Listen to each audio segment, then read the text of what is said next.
नमस्कार दोस्तों, स्वागत है आपका आज के मुख्य समाचार में, जिसमें सबसे पहली और बड़ी खबर में आपको बताएंगे कि उत्तराखंड, गोवा समेत यूपी की 55 सीटों पर थम गया चुनाव प्रचार का शोर।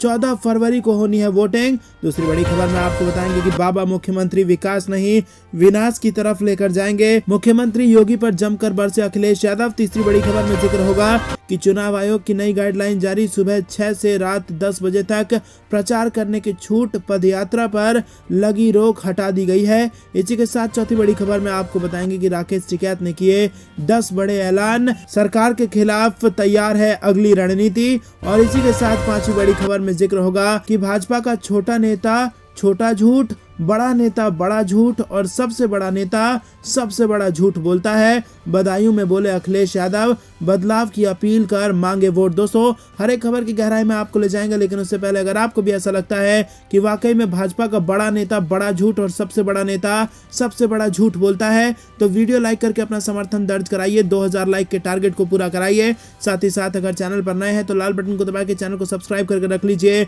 और घंटी बजाकर कमेंट में हमें बताइए कि किसकी बन रही है सरकार। दोस्तों, रुक करते हैं सबसे पहली और बड़ी खबर की तरफ। उत्तराखंड, गोवा समेत यूपी की 55 सीट पर थम गया है चुनाव प्रचार। 14 फरवरी को होनी है वोटिंग। जी हाँ दोस्तों, दरअसल दोस्तों उत्तर प्रदेश में दूसरे चरण की 55 विधानसभा सीटों पर चुनाव प्रचार का शोर कल 5 बजे तक शाम तक थम गया। उत्तराखंड और गोवा में भी एक चरण में होने वाले विधानसभा चुनाव के लिए प्रचार का आखिरी दिन था कल, और शाम 5 बजे इन दोनों राज्यों में भी चुनाव प्रचार का शोर थम गया। बता दें कि यूपी में 7 चरण में होने वाले विधानसभा चुनाव के पहले चरण में 58 सीटों पर 10 फरवरी को वोटिंग हो चुकी है, जबकि दूसरे चरण के तहत 55 सीटों पर 14 फरवरी को मतदान होना है। वहीं उत्तराखंड की 70 और गोवा की 40 विधानसभा सीटों पर एक चरण में 14 फरवरी को ही वोटिंग होगी। चुनाव प्रचार के आखिरी दिन उत्तर प्रदेश की 55 सीटों, उत्तराखंड की 70 और गोवा की 40 सीटों पर शनिवार को अलग अलग राजनीतिक पार्टियों के नेताओं ने चुनाव प्रचार किया,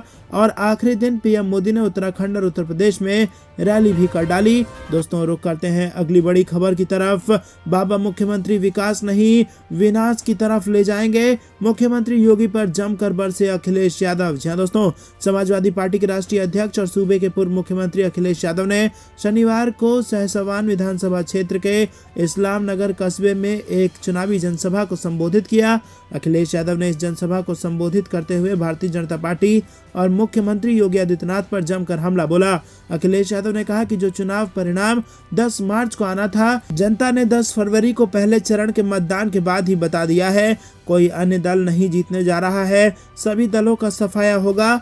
भाजपा को निशाने पर लेते हुए अखिलेश यादव ने कहा, किसानों को खाद की एक बोरी नहीं मिली, जहां मिली खाद की बोरी उसमें से भी हो गई चोरी। भाजपा ने कहा था कि हवाई चप्पल वाले हवाई जहाज में सफर करेंगे, लेकिन उन्होंने तेल इतना महंगा कर दिया। अखिलेश यादव ने मुख्यमंत्री योगी आदित्यनाथ का नाम लिए बगैर कहा कि एक नेताजी कह रहे हैं कि गर्मी निकाल देंगे।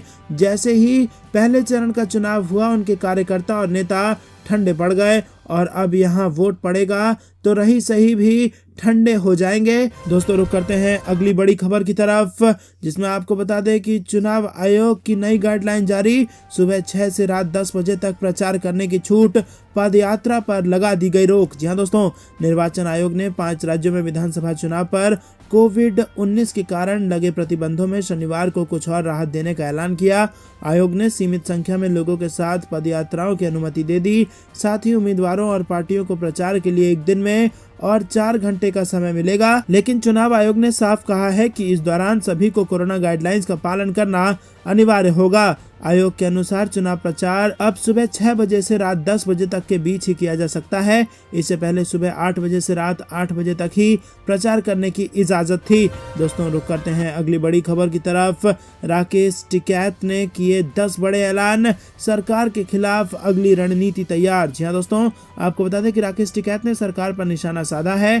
कैथल में किसान सम्मेलन से पहले राकेश टिकैत ने प्रेस वार्ता की और उन्होंने कहा कि सरकार पहले भी रही है, लेकिन तानाशाही सरकार मंजूर नहीं है। इस तरह की सरकार नहीं चाहिए। किसानों को अपना हक मांगना अच्छी तरह से आता है। उन्होंने कहा कि टोल महंगा है और कुछ विशेष झंडे वालों का टोल फ्री है। हरियाणा में किसान अलग नहीं है, ना ही किसान संगठन में कोई फूट है। उन्होंने आगामी रणनीति भी बताई। दोस्तों आपको बता दें कि अब देश में बेरोजगारी के खिलाफ खड़ा होगा युवाओं का आंदोलन। बुजुर्गों की पेंशन काट दी है, अब बुजुर्ग भी आंदोलन शुरू करेंगे। किसान नेता चुनाव लड़ रहे हैं, उन्हें संगठन का समर्थन नहीं मिलेगा, ऐसे कुछ बड़े ऐलान किए गए हैं। साथ ही साथ गलतफहमी में ना रहे सरकार, फिर से शुरू होगा आंदोलन, ये भी ऐलान कर दिया गया है। इसी के साथ कहा गया है कि जो किसान नेता चुनाव लड़ रहे हैं वो संयुक्त किसान मोर्चा में नहीं है। किसान संगठन अब मजदूरों, गरीबों, दुकानदारों, आदिवासियों की लड़ाई भी लड़ेगा। दरअसल दोस्तों केंद्रीय गृह राज्य मंत्री अजय मिश्रा टेनी के बेटे आशीष मिश्रा की जमानत के खिलाफ वो अपील करेंगे, ये भी ऐलान किया गया है। किसान नेता पूरे देश में दौरा करके लोगों को एकजुट करेंगे। राजनीति से नहीं आंदोलन से निकलेगा विकल्प, किसान आगामी आंदोलन के लिए तैयार रहे। तो दोस्तों ये कुछ बड़े वादे किए हैं राकेश टिकैत ने और अगली रणनीति तैयार हो गई है। दोस्तों रुक करते हैं अगली बड़ी खबर की तरफ, जो कि फिर से उत्तर प्रदेश चुनाव से आ रही है। भाजपा का बड़ा नेता बड़ा झूठ और सबसे बड़ा नेता सबसे बड़ा झूठ बोलता है। बदायूं में दहाड़े अखिलेश यादव, बदलाव की अपील करके मांगी वोट। जी हां दोस्तों आपको बता दें कि शनिवार को समाजवादी पार्टी के अध्यक्ष अखिलेश यादव ने बदायूं में सपा प्रत्याशी के पक्ष में जनसभा की। इस दौरान उन्होंने भाजपा पर निशाना साधते हुए भाजपा का छोटा नेता छोटा झूठ बोलता है, बड़ा नेता बड़ा झूठ बोलता है और सबसे बड़ा नेता तो सबसे बड़ा झूठ बोलता है, ये कह दिया। साथ ही उन्होंने बदलाव की अपील करते हुए लोगों से वोट मांगा।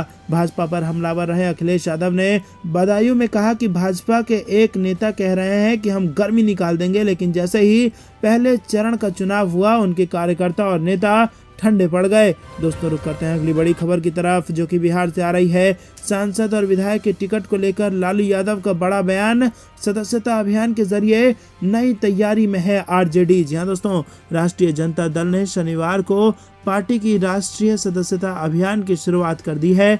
पार्टी की तरफ से पहला सदस्य राजद सुप्रीमो लालू प्रसाद यादव को बनाया गया। राबड़ी आवास पर मछली भात खाने के बाद लालू यादव ने इस अभियान को शुरू किया। दरअसल मछली को शुभ माना जाता है, इसीलिए इसका आयोजन रखा गया है।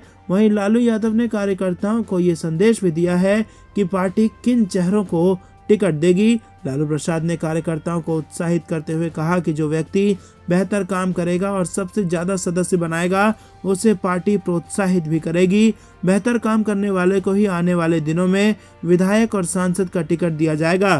तेजस्वी यादव ने कहा कि फिलहाल आरजेडी सदन में सबसे बड़ी पार्टी है, बिहार में सबसे ज्यादा सदस्य वाली पार्टी बनेगी और इसका उन्हें पूरा विश्वास है। दोस्तों रुक करते हैं अगली बड़ी खबर की तरफ। देश का सबसे बड़ा बैंकिंग घोटाला सामने, एबीजी शिपयार्ड ने 28 बैंकों को लगाया 22,842 करोड़ रुपए का चूना, सीबीआई की कार्रवाई। जी हां दोस्तों सीबीआई ने देश के सबसे बड़े बैंक धोखाधड़ी मामले में एबीजी शिपयार्ड तत्कालीन अध्यक्ष एवं प्रबंध निदेशक ऋषि कमलेश अग्रवाल सहित अन्य अज्ञात पब्लिक सर्वेंट और प्राइवेट लोगों के खिलाफ मुकदमा दर्ज किया है। अधिकारियों ने शनिवार को कहा कि यह मुकदमा भारतीय स्टेट बैंक की अगुवाई वाले बैंकों के एक संघ से कथित रूप से 22,842 करोड़ रुपए से अधिक की धोखाधड़ी के संबंध में दर्ज किया गया है और ये सीबीआई द्वारा दर्ज सबसे बड़ा बैंक धोखाधड़ी का मामला है।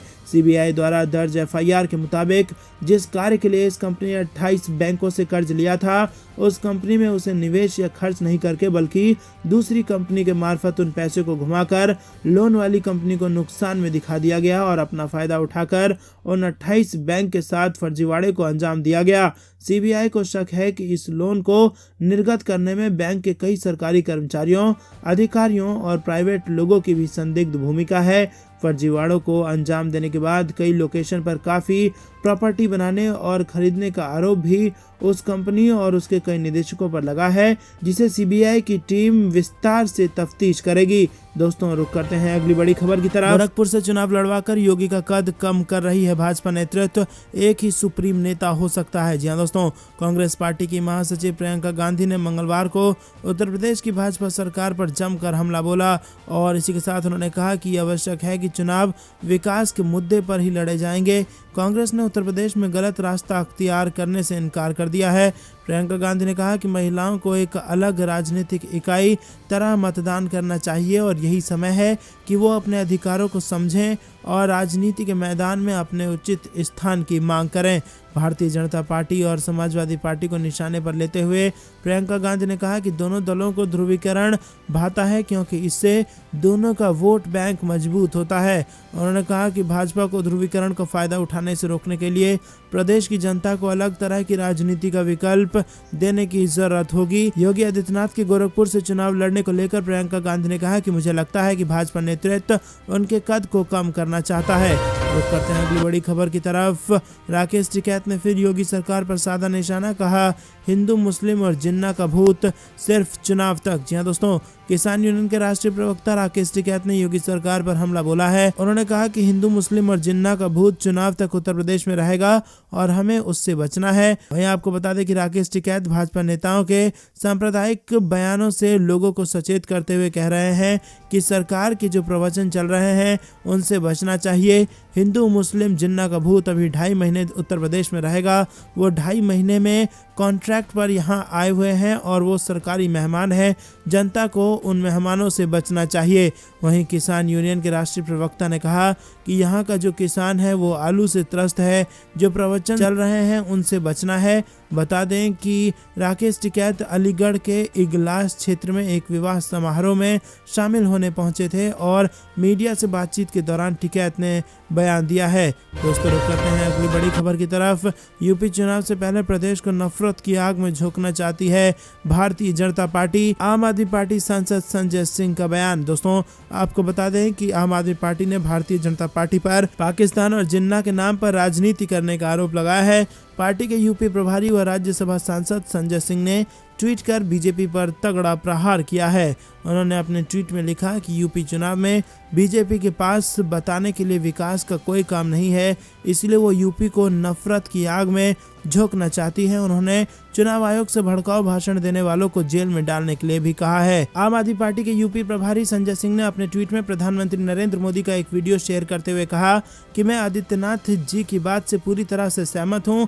पाकिस्तान हमारा दुश्मन देश है और ऐसे में वहाँ बिना बुलाए जाकर आलिंगन नहीं करना चाहिए था। उन्होंने ये भी कहा कि पाकिस्तान की खुफिया एजेंसी ISI को पठानकोट में जांच के लिए बुलाकर हमारे जवानों की शहादत को बीजेपी ने अपमानित करने का काम किया है। आम आदमी पार्टी के प्रमुख प्रवक्ता वैभव महेश्वरी ने कहा कि यूपी के मुख्यमंत्री योगी आदित्यनाथ ने कल ही कहा था कि बीजेपी के नेता नफरत फैलाने की राजनीति करते हैं, लेकिन एक भी दिन वो रुक नहीं पाए और उन्होंने अपने भाषण में जिन्ना और पाकिस्तान का नाम लेना शुरू कर दिया। बीजेपी गलत बयानबाजी करके लोगों के बीच जहर घोलने का काम करती है। आम आदमी पार्टी सांसद संजय सिंह का पीएम मोदी से सवाल, काशी धाम का उद्घाटन करके देख रेख का जिम्मा अंग्रेजों को क्यों दिया। तो दोस्तों, आपको बता दें कि उत्तर प्रदेश के चुनाव में इस वक्त जबरदस्त गर्मी है और पार्टियां एक दूसरे पर आरोप प्रत्यारोप लगा रही हैं। रुक करते हैं अगली बड़ी खबर की तरफ। घोषणा पत्र में सुरजेवाला ने संघ और बीजेपी पर साधा निशाना,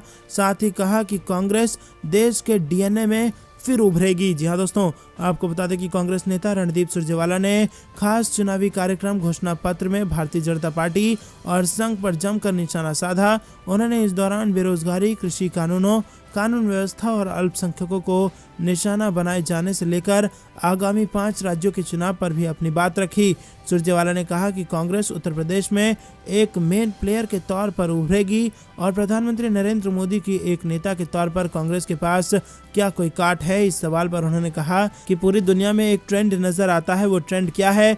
डॉक्टर मनमोहन सिंह ने 2009 से 2014 तक एक बेहतरीन सरकार दी। वो केजरीवाल जी हों, अन्ना जी हों, इंडिया अगेंस्ट करप्शन और RSS की बैंकिंग हो, इस सरकार को बदनाम करने के लिए एक बकायदा। दोस्तों, रुक करते हैं अगली बड़ी खबर की तरफ। ओम प्रकाश राजभर और अनिल राजभर हो सकते हैं आमने सामने।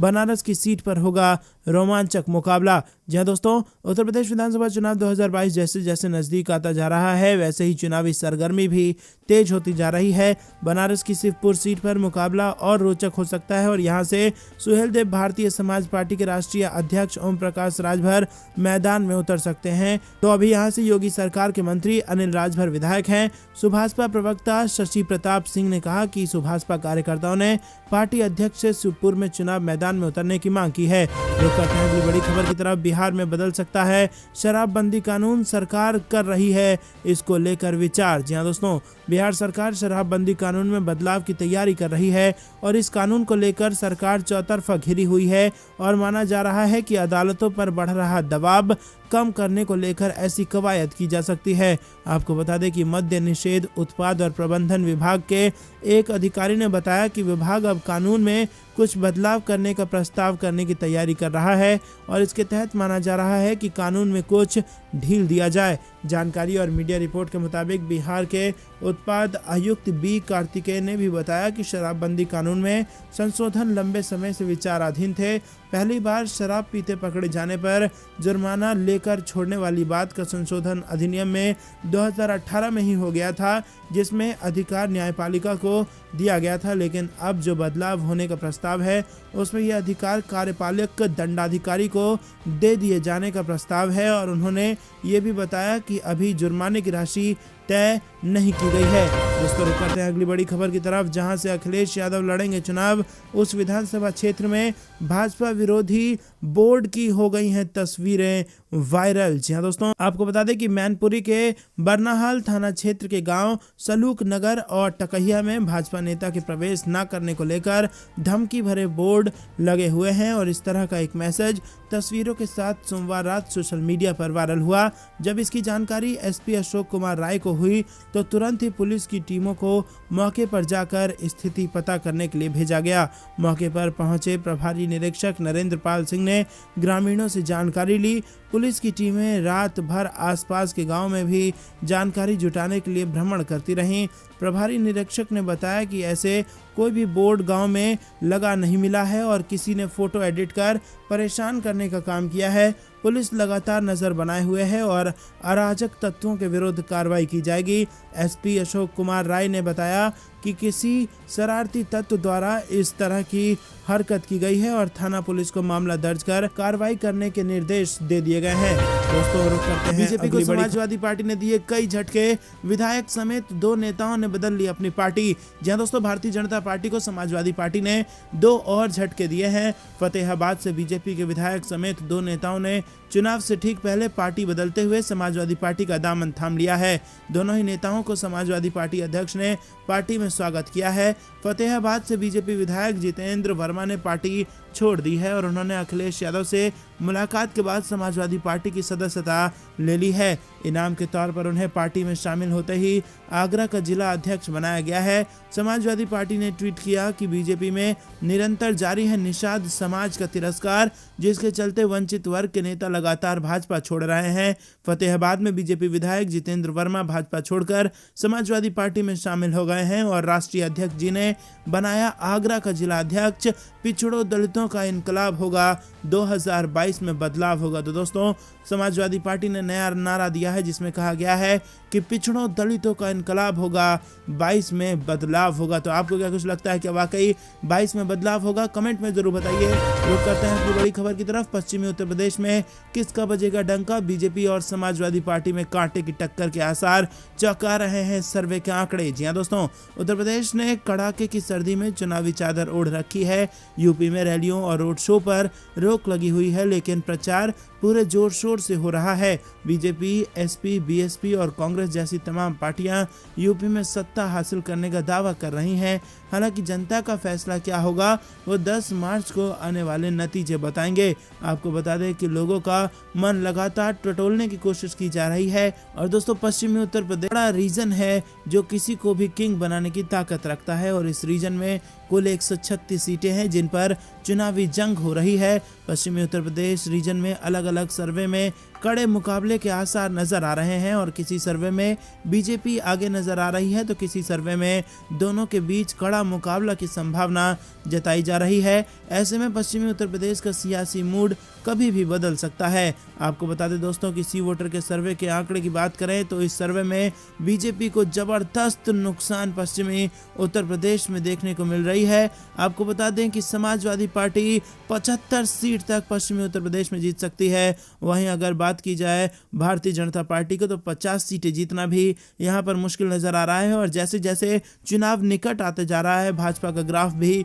गिरता चला जा रहा है। तो दोस्तों वेस्टर्न यूपी में भाजपा को नुकसान होने की संभावना जताई जा रही है। तो करते हैं अगली बड़ी खबर की तरफ। भाजपा को कैसे पता चला कि चुनाव डिजिटल होगा, चुनाव आयोग से शिकायत करेंगे अखिलेश यादव। जी दोस्तों, समाजवादी पार्टी के राष्ट्रीय अध्यक्ष अखिलेश यादव ने आरोप लगाया है कि उन्हें जानकारी हुई है कि पंजाब में जिस तरह से खाली कुर्सियां थी, भाजपा अगर रैली करती तो भीड़ भी नहीं होती, इसीलिए भाजपा ने जानबूझकर पाबंदी लगवाई है। भाजपा की 4 पहिए की गाड़ी भोपू लगाकर घूम रही है, LED लगा हुआ है। क्या ऐसी गाड़ियां 10 दिनों में तैयार हो जाती हैं? उन्हें कैसे पता था कि चुनाव डिजिटली होगा? इलेक्शन कमीशन की गाइडलाइन से पहले कैसे भाजपा नेताओं के घर में डिजिटल वॉर रूम तैयार था?